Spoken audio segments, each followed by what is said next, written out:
கல்வியையும் வேதங்களையும் போற்றும் நன்னாளான ஆவணி அவிட்டம் திருநாளினை குறித்து உங்களோடு பகிர்ந்து கொள்ள நான் வந்துள்ளேன்.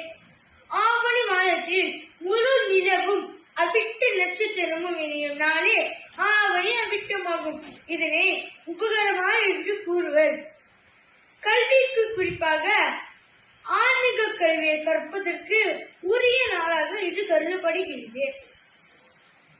இந்த திருநாளில் பழைய புண்ணுலை கலைந்து புது புண்ணுலை அணிந்து கொண்டு நச்சரிகள் தொடர்ந்து பயிர்வோம் என உறுதிமொழி ஏற்பர்.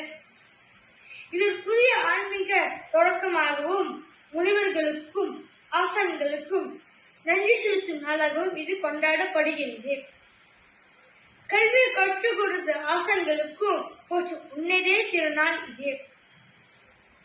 நாம் கற்கும் கல்வி வெறும் 8 சுரக்காயாக இல்லாமல் நம் வாழ்வை நெறியாகவும் அறிவுடன் ஆசான்களை மதிக்கும் பண்பாகவும் மாற வேண்டும் என்பதை